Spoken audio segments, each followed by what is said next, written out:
to go ahead and there we go. All right. Do we have everybody in from the waiting room? Yes, I am monitoring it, and so far everyone is in that has asked. Excellent. Well, thank you very much. And welcome everybody to the March 2022 monthly CTI TC call. For those of you who celebrate such things, happy St. Patrick's to you all. For others who in the part of the world going and wondering what the heck we're doing, it's just a silly day to wear green and maybe have a pint of Guinness or two. So anyway, with that said, let's go ahead and kind of get into things. I think we've got a fairly decent agenda for today as we've gone through. Says a lot of updates around the TC, especially in the kind of in the administration area and the like. Some announcements to go ahead and make, and then we have a community development corner set up for today with Ryan Hohimer to go ahead and talk about STIX knowledge graphs, which I think that you will find very interesting to go ahead and see. So let me go ahead and move on to the next slide here. And the first update that I'm going to go ahead and share is actually a bittersweet one for me.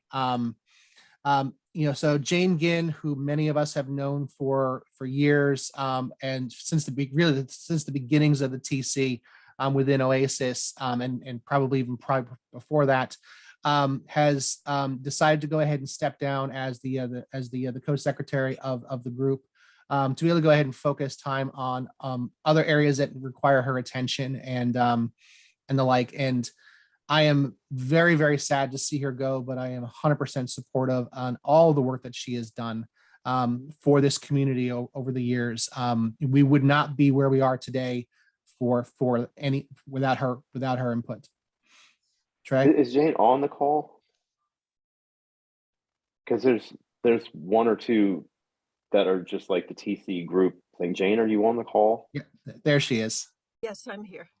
Jane, I don't want to put you on the spot, but I think that at least Rich and I would like to pay in brief a little tribute or say thanks to you. Will that embarrass you too much if we take like 5 minutes to just say thank you to you? No, it won't embarrass me at all as long as there's a song and dance that goes with it.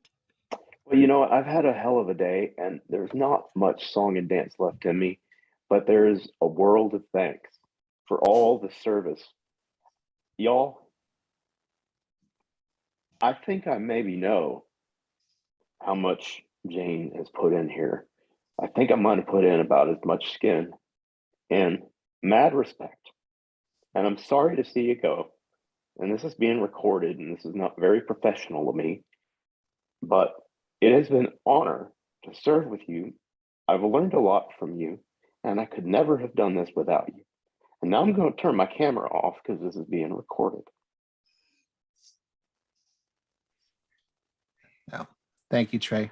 Rich, I see you have your hand up. You are more than welcome to go ahead and chime in here. I do. Trey, that was just very Trey. That's the best way to describe it. But it was always heartfelt. Yeah, Jane. Yeah, I think I would say this. Besides, thank you for the countless hours. I wanted to point out something about Jane's service to this community, and that is, it's been service to this community. The thing about Jane, I've never ever felt for a second, oh yeah, she's doing this because she's getting this out of it, or it's this or that. The quid pro quo, if it was there, was always completely missing from sight. I think Jane really embodies that notion of this is important work. It needs to be done. It's not always glamorous. It's not fun. It can be boring. It can be tedious.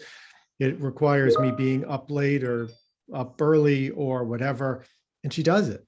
She does it because she thinks it's important work. And I think we need to celebrate that. I got to run around and say, oh, I'm the guy who runs the STIX and Taxi committee and then, co-chair. And Jane, I think, is just embodies what it means to be a real public servant in this regard. And I think we could all take a page or two or three from her book. And so if there's something that's important to you and they need work done, that doesn't necessarily mean you're going to be front and center. You're going to be in the middle of the stage. You're going to sing the solo, but you're going to make sure that the trains leave on time and that important decisions are recorded properly. Step up, because it needs to be done. And we need to acknowledge and celebrate that kind of selfless service. So from the bottom of my heart, Jane, thank you for everything you've done for us and for the community. The community, this work, and all of us are better for your having served. And you certainly, if there's anything I can ever do to help repay that, please let me know. Is there anyone else who would like to take a moment? We do have a action-packed agenda, I can assure you, full of clowns and juggling sword swallowers. But before we move on, if you want to say a few words for Jane, raise your hand, please.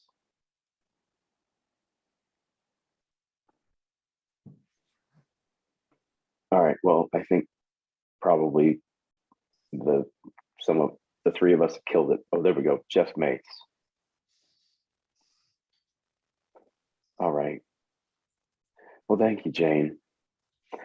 And this is recorded. So like if any of this was made you feel a little warm and fuzzy, you can take that snippet out. And if you have a bad day down the road, you can just play that 5 minutes of us yammering about how awesome you are, okay? Let's move on. Next slide. All right. So with that being said, I'm sure Jane will, appreciate any and all messages, cash donations, gifts, whatever, is all good. I do have to go ahead and say, hey, we will go ahead and open up, a call for nominations for anyone who wants to be, co-secretary along with Kelly.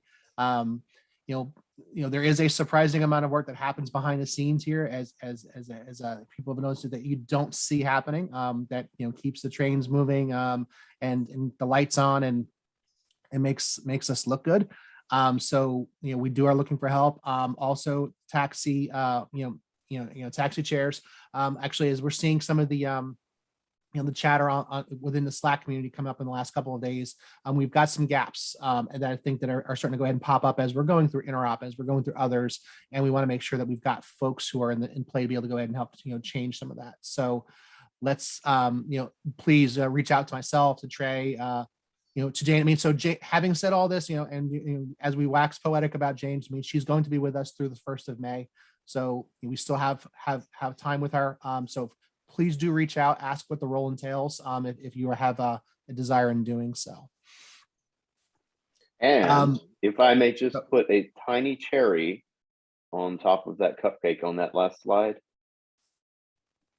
like it may be that TC secretary is not the role that would be your dream role. Maybe you want to be a subcommittee co-chair or TC co-chair one of these days. There's no better way to prepare yourself for that than to take on that TC secretary role. And my commitment to you, and I think I speak for Rob and the others, is that if you can help take up that mantle that Jane is laying down, that we will do our utmost to mentor you and to help you to grow into whatever level of leadership you want to have in this community. But that is a very important role, and like Kelly can't just carry it all on her own. We can't, we've been yammering away for months, maybe a year, about these open roles, and okay, fine, taxi, but we really do need somebody to step in for Jane, please. Yeah. So to that point, as we go on to the next slide here, it says, thank you to Emily and Duncan for volunteering their time to help maintain the open repositories. As we said, the MITRE support for this runs out in May, and so we've got, for a lot of the core live, open repositories, we've got some additional help. You can use some more help there, is to go ahead and take in a lot of the updates that do come in. And we are looking for maintainers, a second maintainer for the following repos: the STIX elevator, STIX slider, and the taxi client and server group. So definitely reach out to Chris Lenk if you have interest there. These are areas that, this is how we sustain the TC going forward in terms of operational, implementations of the standards and the like. So this is all, important stuff. Duncan, yeah, go ahead. Yeah, I was just going to say for the unfilled roles as yet, this is again, like was mentioned, for the secretary role, it's a great place to get involved. If you're not an expert, it doesn't matter. We'll help you. It's a role that's necessary. And all said and done, this is a lot like open source. I mean, it is basically a version of open source. You shouldn't use it if you aren't willing to maintain it. So I'm assuming that no one on this call cares about any of those unmaintained ones, which I know is not true. So again, look to help if you can. More hands make less work for each one. So volunteer to help just a little bit. Any amount of help appreciated. Thanks. So further to the point, and to put a little bow on this, like I can Python, and I bet half of the people here can Python and stuff, but we don't have time, right? Rob, how many people are you managing in projects and whatnot, right? Like, I'd love to go maintain these repos, but I don't have time. But within each of our respective organizations, there are some folks who are maybe a little bit more junior and who have a developer background. Well, get them on the roster, right? They can come in here and help maintain a repo, and they can get a little bit of social credibility, on GitHub for contributing or being the maintainer of one of these things. It doesn't have to be somebody on this call. Think about who in your organization or in your team might be suitable. And Just it add them to does the not roster. take a lot of expertise. Don't think you need to be an expert developer to do it either. Your job is to facilitate the work, not to do the work. Duncan, man, couldn't have said it better. All right. So I'm not going to beat that any further into the ground. Just we'll get it out there. So without further ado, let's go ahead and move on to the updates. So I believe we have this, the STIX updates. So Emily, you ready? All right, yes. And Christian, either one? All right, and just a little housekeeping note, since last month, you dropped the links into the chat, but we maintain the links on the CTI TC cover page. I can drop that link in the chat if you don't have it, but all of the work that we've been working on within the STIX subcommittee is linked off of the CTI CT cover page now. So if you ever want to go and see what we're working on, hit that page and you can see. Last month, I asked everybody to go and review the extensions definition policy. We did get some comments in the interim. We would like to, Rich sent out the email yesterday. We would like to later this month start executing on making this policy operational. We had MITRE come into the working group meetings this week with some extension proposals to talk about, and we'd love to start bringing all of the extensions in through through the policy. So please, this is your last chance. You have 1 week or so to go and review the policy to see if you have any comments or updates that you would like to propose. The other work that we've been doing this past month has been John Mark brought forward the JSON signing proposal. The write-up is out there now. Please go and review it and add any comments that you have to the mailing list. Let us know. Jeff has been working on some additional updates to the incident extension object. And so, keep an eye on that. There are a couple of new updates that have happened in the past month, and we will be talking about those next week on the working group meeting. And with that, that's what we've been working on this month. Any questions, any comments?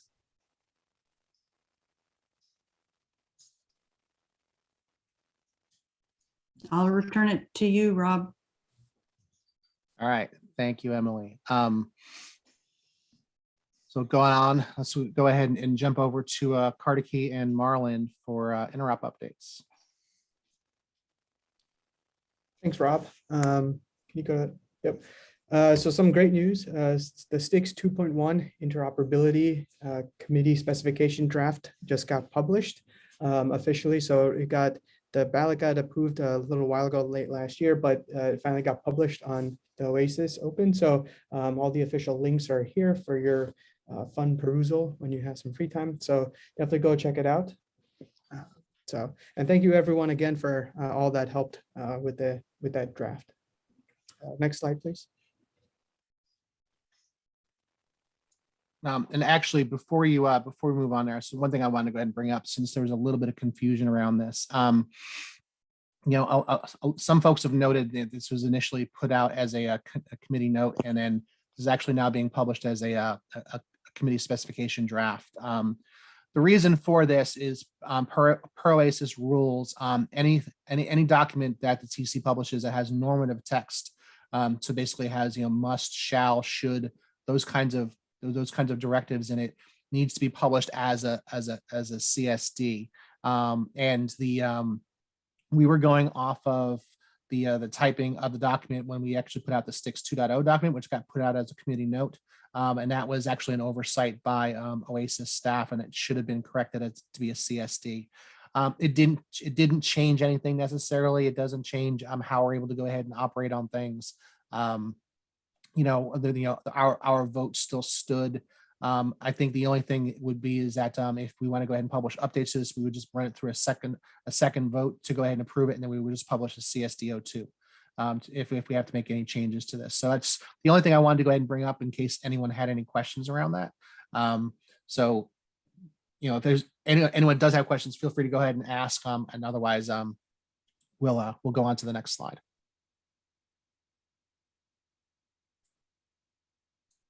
All right, thanks, Kartikey. Yep. So that was STIX 2.1 interoperability. Taxi 2.1 interoperability, the committee specification draft, is also available now, and it's open for ballot. And so we've got about 2 weeks. Ballot closes on March 30th. So please go check it out. Give us any feedback that you may have, but definitely look at the ballot, look at the thing, and go vote. This is the, again, if you're not familiar, this is the interoperability test document to supplement the Taxi 2.1 standard. And so this is to ensure interoperability between taxi systems. And it's put out by, obviously the CTI TC. So again, the ballot is open. If you're a voting member, please go vote, hopefully well before March 30th, so that we can get it out as soon as possible. Next slide, please. One thing I like to mention on this, on the ballot, is that we have enough people on the call, assuming that everyone's a voting member, that if we were able to, as you're recording your attendance in CAVI, to maintain your voting rights or acquire your voting rights, but hopefully to maintain your voting rights, that if everybody voted, it would pass right now. Right now, it looks like we're around 60 something. Yeah, it sounds like we're around 30%. So if we were able to get some folks, those that are on the call now, to vote, it would pass before the end of this call. So just wanted to mention that and apologize about having to close a previous ballot and open up a new one. But with this new one open, we as a TC, as we're on this call now, would be able to vote it in. The link's in the chat. Thanks, everybody. Yep. Yeah, good point, Marlon. Thanks for bringing that up. I'm glad to see that there's that many people on the call right now. And then, related to the STIX and Taxi interoperability documents, we have the Plug Fest coming up. And that's for anyone that may not know, the Plug Fest, very briefly, is where different organizations can come together and kind of plug their systems together to make sure that they're actually interoperable. And so the Plug Fest is tentatively going to be in June of this year. And so leading up to that, we're having some meetings to plan out what that Plug Fest will look like. Our last meeting was March 10th, and the next one will be in a couple of weeks on March 30th or 31st. It's a Thursday. Right now we have 12 organizations on the roster. And so that's a pretty good attendance, but if there's anyone else that wants to join, obviously let us know, because the more the merrier. As far as the Plug Fest goes, so we've identified some STIX personas, because this is going to be testing both the STIX interoperability and taxi interoperability. So the STIX personas that have been identified so far, so basically which ones have been covered by organizations that are already participating, that would be MAS, SEAM, SXP, SXC, and TIP. And all of those will be at the level 2 interoperability. So there's a couple other personas that remain to be accounted for by participating organizations. So if you're interested in participating with one of those personas, definitely let us know. As far as taxi personas go, there's 2 personas, the taxi server and taxi client. Both of those have been identified by participating organizations. So, but of course, again, the more the merrier. Again, tentative date is June 2022, so this year, possibly the 2nd or 3rd week, but in case there's any conflicts with RSA or anything else, we're still figuring that out. If you would like to provide input for when to schedule that, if you're planning on participating, definitely reach out to us directly or then join the meetings. If you're not on the mailing list for the meetings, put it in the chat or email Marlon or myself, and we can add you to that invite. And then we're also looking for sponsorship with virtual and in person. If we do it in person right now, the main location would be somewhere in the Washington, D.C. metro area, just because a lot of the current participating organizations happen to be there. But if you would like to sponsor another in-person location elsewhere or virtual, then definitely let us know. Definitely for sponsorship, the more the merrier. So sorry on this one. I think there's an error in the slides. We actually have one. The sponsor for the Plug Fest is Peraton, and that's why it's located in the DC area. Sorry about that for the change up in slides. But yeah, Peraton is the sponsor for this one, and we will get the finalized dates at the next Plug Fest. So at the next Plug Fest meeting, which is later on in the day.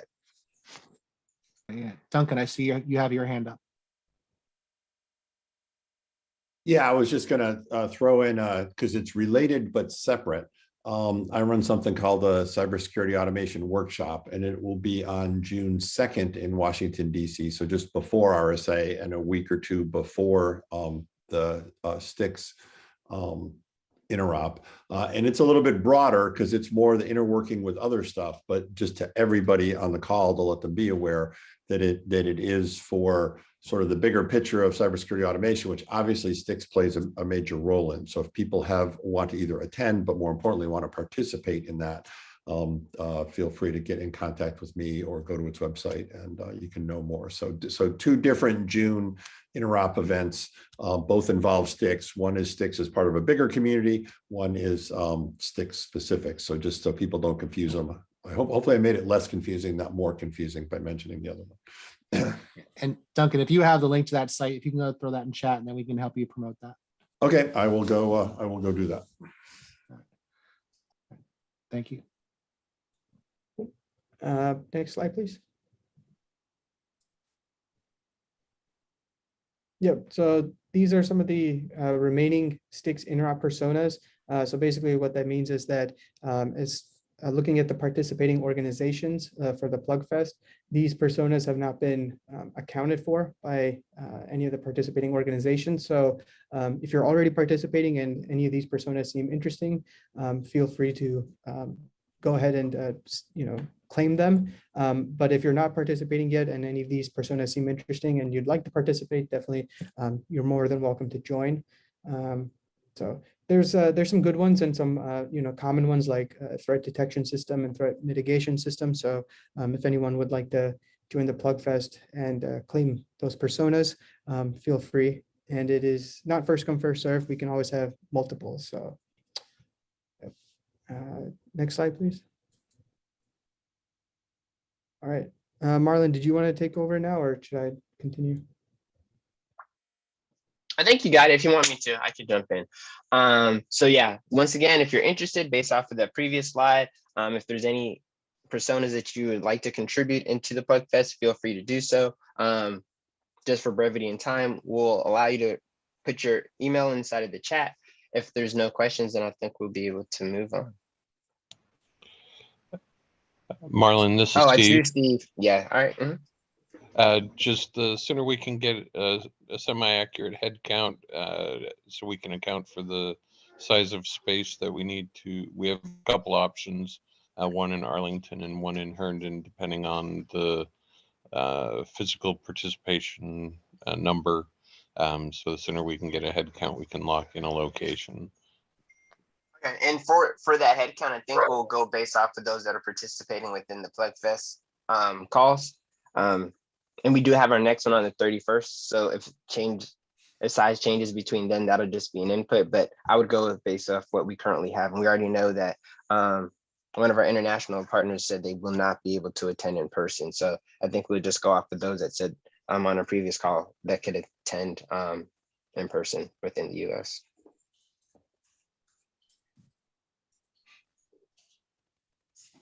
Okay, thank you. Okay. Excellent. Any other questions? All right, cool. Next slide. So the wrap up, the ballot is out, as Kartikey mentioned. We have, once again, apologize about all that confusion about that ballot. It closes on the 30th. We have enough folks that folks can go ahead and vote now. We do see that we have some increased votes. I think we may be passing now. So we're almost there. And the Plugfest, the next meeting for the Plugfest is going to be at March 31st. We have it at 9. That's what was agreed by the group. And we are planning to have the Plugfest in June. And by then we'll be able to solidify the time frame for that. And then STIX preferred will be something that we work on after that. Any other questions for Plugfest or for Interop TC? All right, thanks.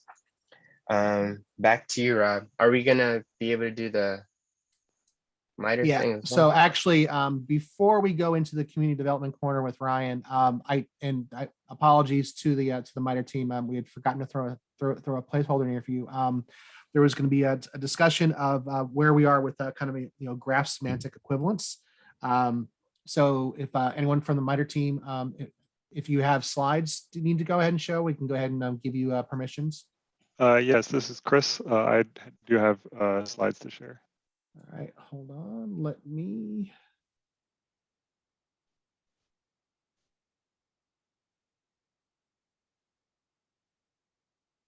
All right. Oh.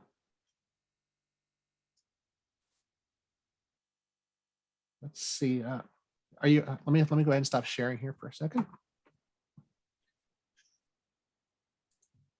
Are you able to go ahead and share?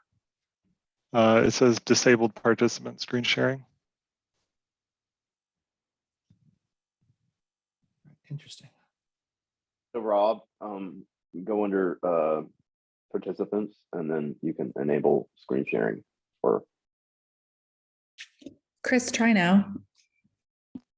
Yep, that works. Oh, okay. Thanks, Kelly.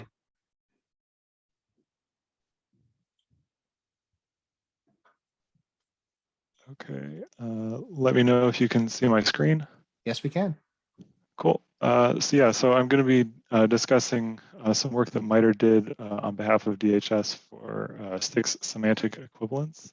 We wrote a white paper and would like to share it with the TC and get feedback and if possible, maybe put it out as a committee note. But I'll just be going over sort of briefly what this work is. So the purpose of the white paper, and If you do have questions, please hold them to the end, just for the sake of time. But the purpose of this work was to detect content with the same underlying meaning. So this could be two STIX objects that are identical or just very similar in their content. Basically, to answer the question, like when you're receiving some STIX content, have I already seen this content? Is it the same data that I've already gotten from somebody else or from in the past, basically. But before we move on, want to sort of define the difference between semantic equivalence and semantic similarity. So you can consider if something is equivalent, it's like a binary concept. It either is equivalent or it is not equivalent. But similarity is more like a continuum. Things can be more similar or less similar. Both of these can be useful, but you can use the similarity to determine if they are equivalent. So if the similarity reaches or exceeds a certain threshold, then you might consider them to be equivalent. And the threshold could be tuned for specific use cases, or you could tweak the threshold for, to taste, if you will. So the basic process of how we would calculate this semantic similarity between two objects is first we have to determine what the key properties are for the object's underlying meaning. So common properties like the ID, the created, modified timestamps, created by ref, et cetera, are probably not very useful because those could have wildly different values, but the meaning of the object can still be the same. So just as an example, with indicators, the pattern property is going to be really important for determining if they're similar. Indicator types and valid from are also going to be important, but a little bit less so. And so once you've determined what these key properties are for the object, we assign a weighting to each property. So again, for indicators, you can see the pattern, we assigned a value of 80 because that's where the majority of the semantic meaning of the indicator is. Indicator types is a little bit important. Valid from is a tiny bit important. So we give those values there. And then once you've done that, you can compare the values of these properties between the two objects to get a matching value from 0 to 1. Different property types might have different ways to compare them. So like if it's an integer, you might do an exact match. If you have strings, you might use fuzzy matching algorithms like the Levenshtein distance. And there's several others that we go over in the white paper. Once you have these property matching values, you multiply those values by the property's weighting, and then you add those all together and divide the sum by the sum of the weights that were used. So what this does is if an object doesn't have one of the key properties, like for example, if it's an optional property, then that won't be taken into consideration when determining the similarity score. Once we've defined how to compare two individual objects, then we can take it a step further and compare the similarity between whole graphs of objects, objects and their relationships between them. To do that, we would first determine the set of object types that the two graphs have in common. Comparing the similarity between objects of different types is kind of undefined or doesn't quite make sense. Like, why would you compare an indicator to an identity? There's not going to be much similarity there, for example. So for each object in the first graph, we find the most similar object in the second graph. So we have to, compare every object in the first with every object in the second. And we do that using the pairwise algorithm from the previous slide. And then we would sum the similarity scores of all these matches and divide the result by the number of matches to get the final graph similarity score. There are a few considerations when doing the graph comparison, at least as we've defined it in the white paper so far. When you're comparing relationships, you have to dereference each edge and compare those objects as well. And if they can't be dereferenced, we don't really know what to do there, so we just assume it's an automatic 0. And we would recommend setting like a max depth of the dereferences to prevent excessive recursion or looping through these dereferences. But one of the downsides is that this algorithm for graph comparison only compares objects of the same type. So it's possible that it results in a high similarity score, but that high similarity score only represents a small subset of the graph because they had a bunch of other objects that were not of the same type. So it could be a little misleading there. So we make note of that. And, we're trying to think of ways to improve that.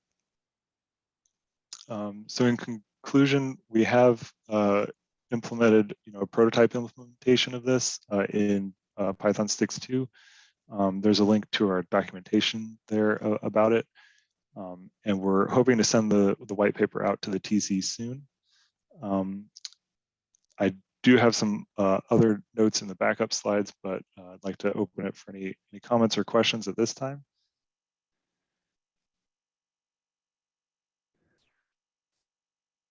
Could you throw that link in the chat since we don't have to type the whole thing in? Yeah, I'll do that as soon as I stop sharing. So I was curious for the indicator object, are you actually parsing the pattern to try to build that, or are you just doing string equals or string similarity? Yeah, our first go around, we just did like an exact match on the pattern. So I'll go into this a little bit. There are a few like special cases with properties. So like if objects have both a name and an alias, you can cross compare the values of those because they kind of, they obviously they refer to similar things. For longitude and latitude in the location object, you can calculate similarity using the Haversine formula because it's a formula for calculating distances. Patterns are another special case. So what we've done there is try to define like a canonical form for STIX patterns to remove syntactic differences, like things that are in a slightly different order, expressions that are redundant, or things like that. Converting it into a disjunctive normal form, removing redundant parentheses. And then there's additional context sensitive cases that we can do. So like we can treat Windows registry keys as case insensitive and try to canonicalize IPv4 addresses and CIDR subnets. But even there's like so many different variations of how you can express IP addresses and subnets. So even there, it's a little bit limited. But there's a lot more of these context sensitive cases that could be, where work could be done to improve it. That's very cool. Thank you.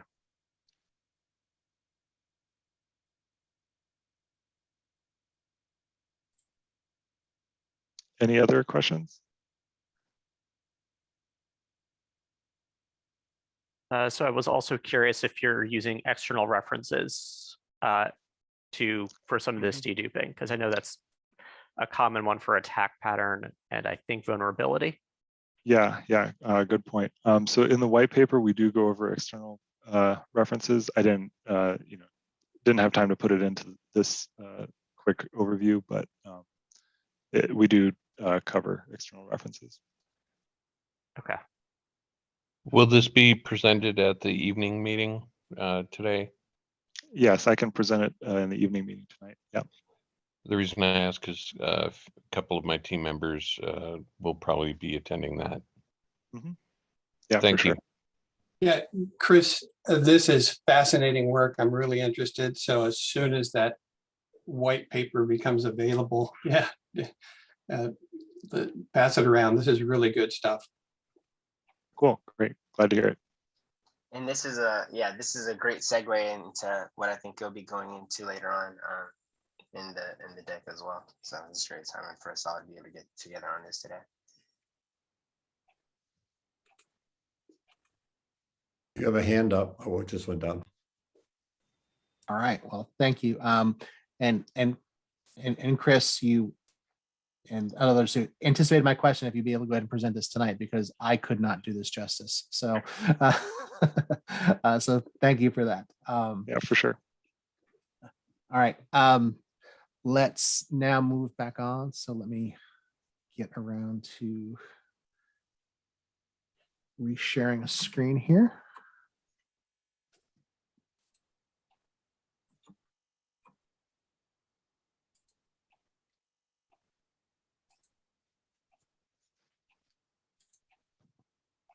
All right. So Ryan, all set for you. Great. Do you have my slides? Do you want do. me? Do you want me to share and go through the slides, or? I've got the slides already into the deck here, so unless you need to be able to go ahead and do anything live. This will work just fine. Okay. So yeah, this is a great segue and follow up. We wanted to present what the TAC, the Threat Actor Context Technical Committee, has been doing. We've progressed now to the point where we're able to, well, I'll show you what we're able to do. So let's go to the next slide. This is just going to be really quick through these slides. We've got to the point now where we're taking STIX 2.1 content documents and putting them into a semantic graph, a knowledge graph that makes them semantically interoperable and shareable. And so that's an extremely powerful technology. So next slide. STIX is a terrific, it's a well thought out, a well-defined, solid foundation, which gives a dictionary form to the content. And what the TAC-TC has done is recognized to move that strong content into a taxonomy, and then move that taxonomy into an ontology, makes it a complete knowledge graph that fits the concept of linked open data or linked data. So where STIX gives us, as I said, solid foundations for what these objects in our domain of interest in cybersecurity are, and threat intelligence are. The first step that we did was move to a taxonomy so that we could start giving you an understanding of a threat actor.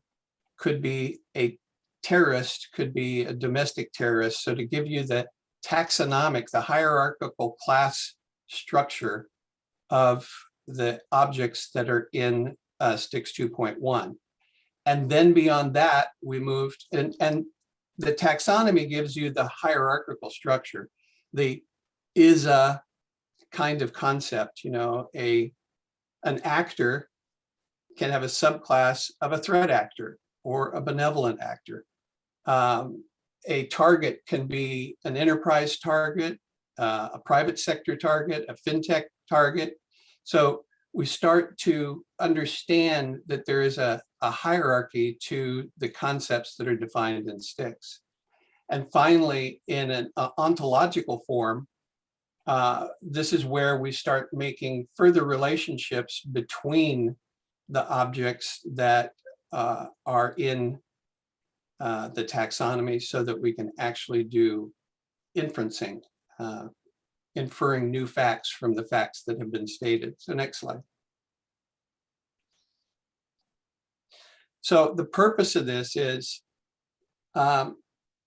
we want to get, you know, and this is actually an old, this is an old graph of linked open data back in 2011.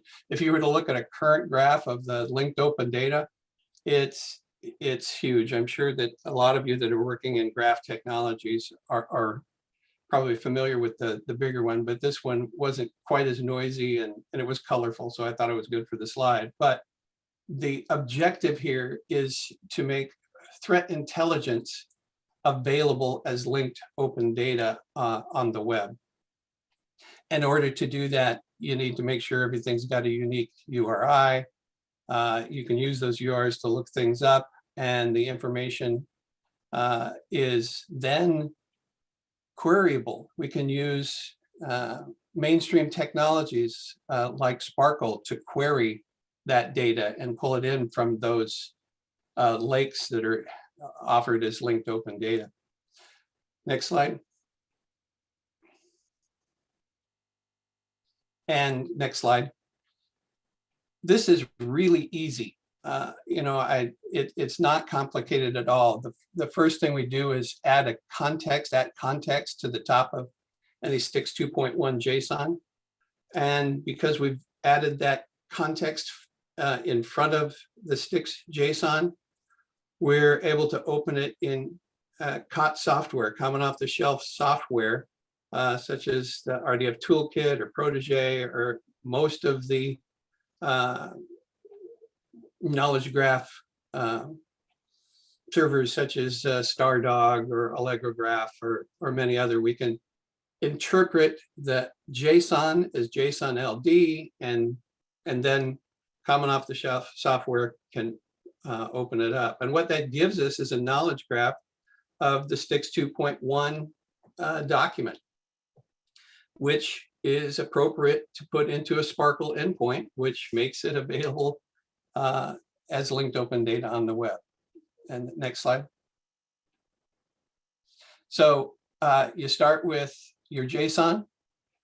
This happens to be a JSON document about APT1. And thank you, Paul Patrick, for providing this some time ago, but this is the one I happen to use today.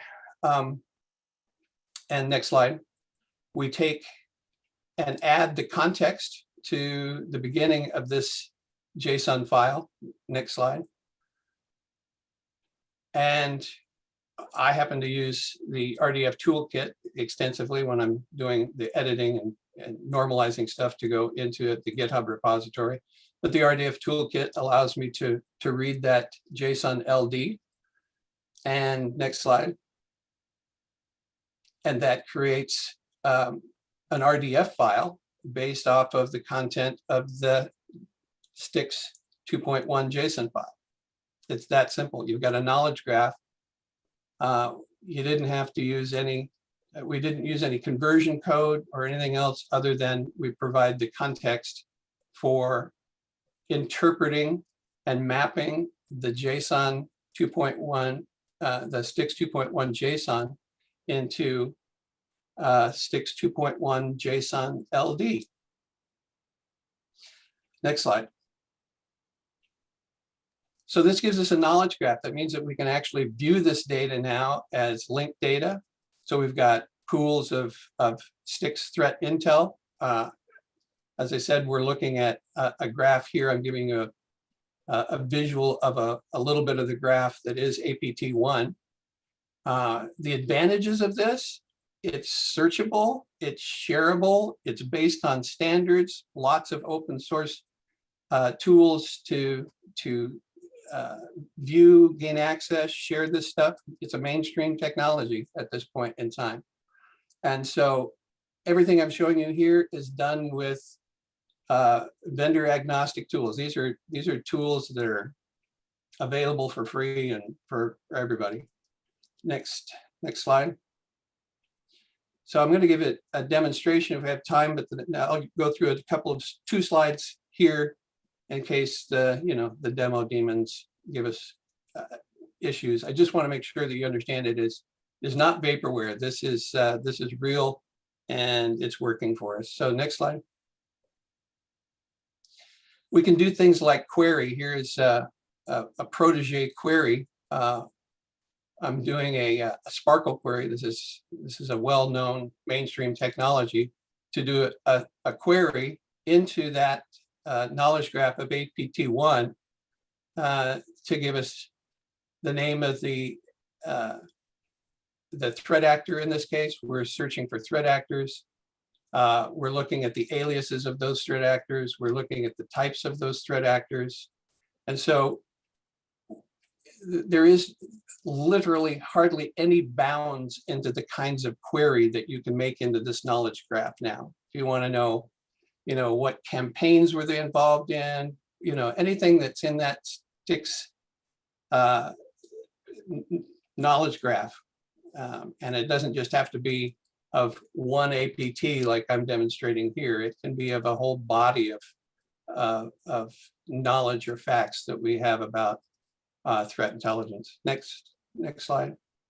Because this is available and useful in common off-the-shelf tools, I just thought I'd show you that some of those tools allow us to get visualizations. Here I've run that same query that you just saw in Protege in AllegroGraph to give us more of a graphic viewpoint into the threat actors. This query happened to be the threat actors of APT1 and all of the data associated with them.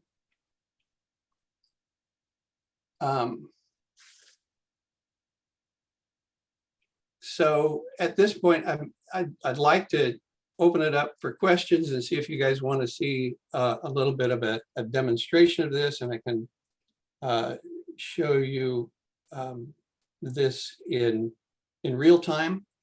I'm not sure how useful that would be, but I'll open it up for questions if anybody's got it, and see if you would like to see a quick demonstration.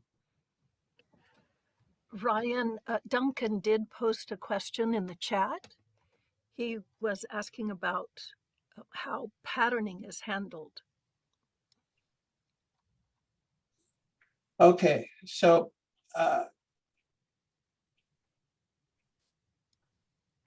yeah, the data that is in the indicator object, as we should maybe even take a look at this. Is it possible for me to share my screen? Yeah. Kelly, can you go ahead and allow Ryan to share screen, please? Okay, Ryan, try that now. See if you can share. Okay.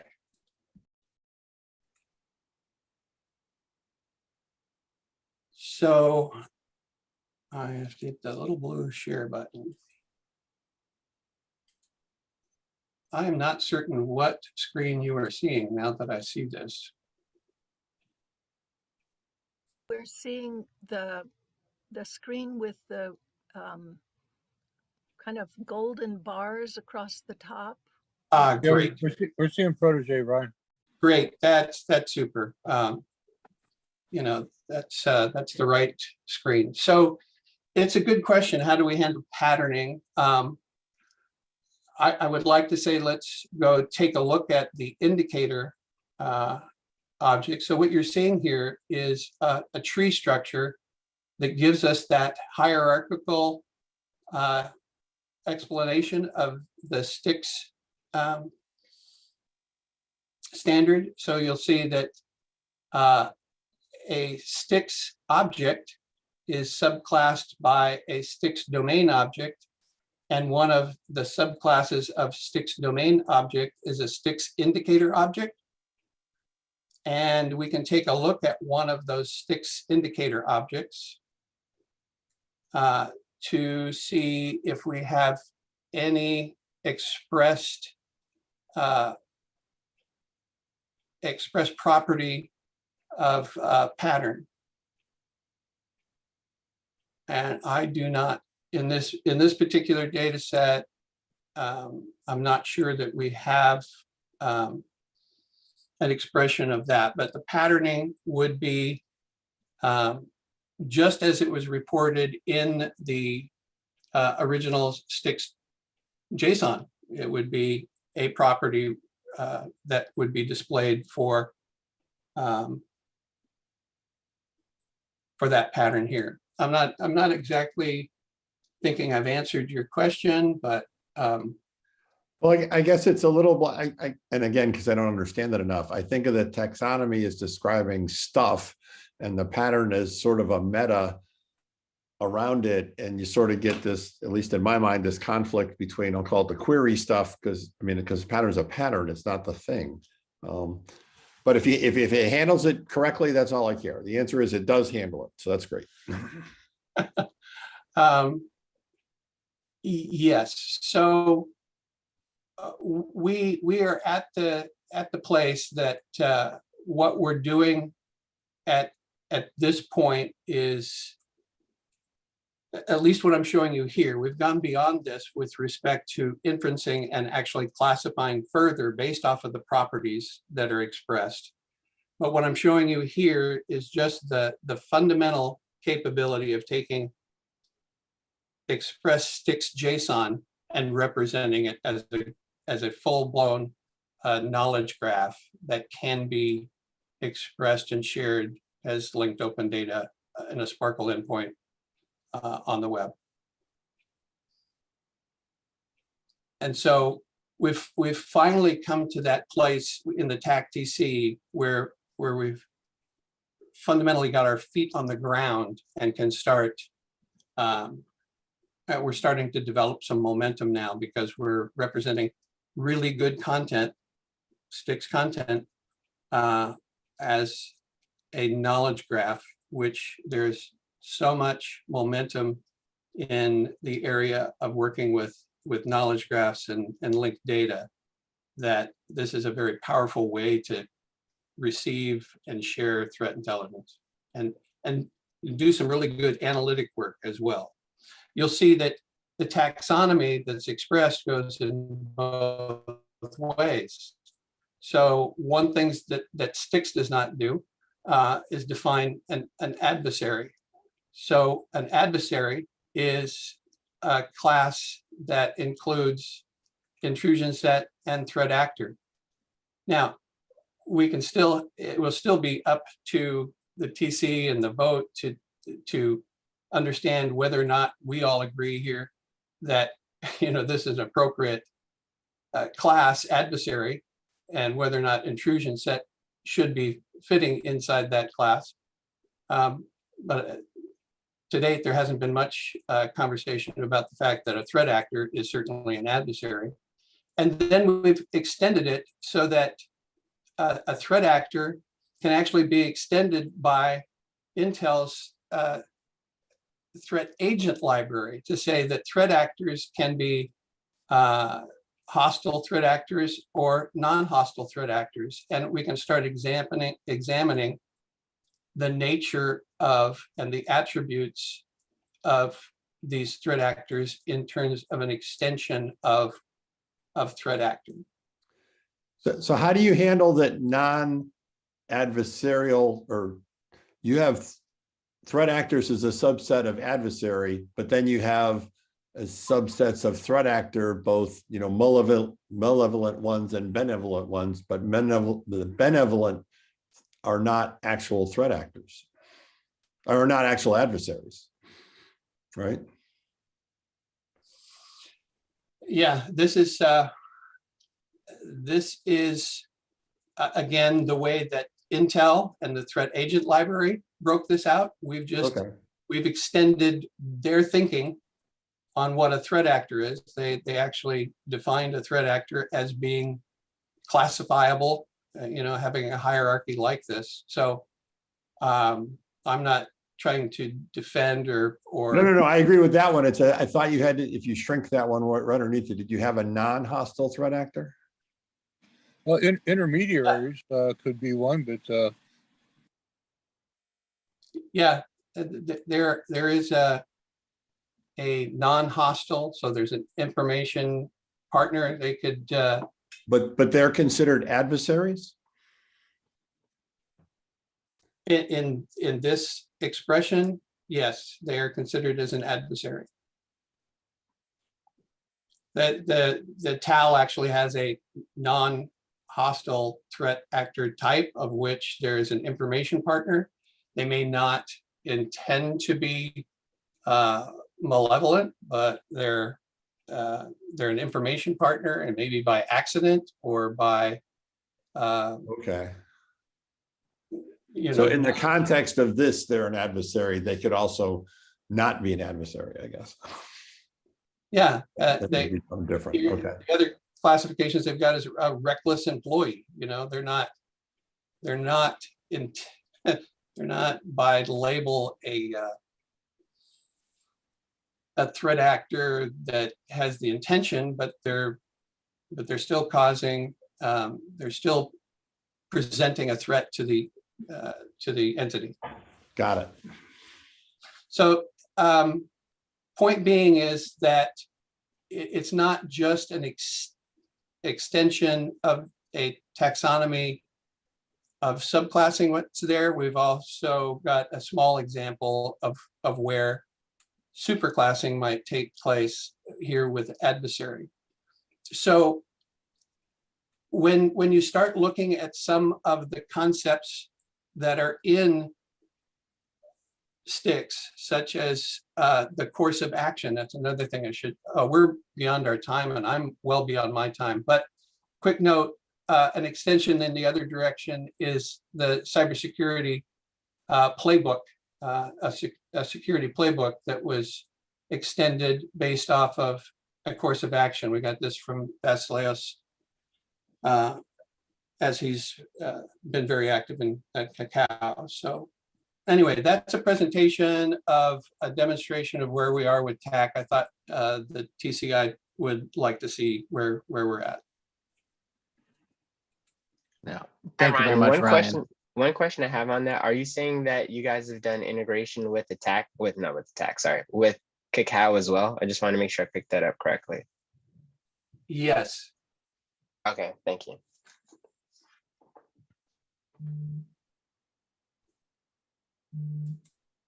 All right. Well, with that, thank you, Ryan. I appreciate that, and hopefully you'll be able to go ahead and join the call tonight to go ahead and talk about this as well, because much like Chris Lenk and says, I will not do this justice. As much as I am tracking with it, it's this is not my area of expertise. So I'm planning on it. All right, excellent. All right. Well, with that, I do know that we are over time and we're going to start losing folks. So I do. Is there anything else that we need to discuss at this time, though? Because we have not done our Q&A thing, and this is a community call. So yes, we're over time. Is there anything else that we need to discuss at this time? Hearing none. Actually, sorry, yes. I would ask if anyone has not looked at some of the instant proposal. One of the main items of potential contention, which no one on the email thread has voiced concern on, but had been voiced in Slack previously, is our recording of time fidelity in a few areas. So right, that. Please respond on Slack or email regarding this if you do have concerns. Okay, thanks for that reminder. Is there anything else? So Jeff, can you post a link to that in Slack or whatever to remind people to give context as an action item? Okay, so we got that. Anything else? Then I move that we adjourn. Thank you all. Right. Rob, can I get a second? Second it, and thank you everyone, and we'll see you next month. And 3 cheers for Jane again. Yay! Yay, Jane! Thank you, Jane. You're the best. See you all next month or in between. Take care. All right. Bye, everyone.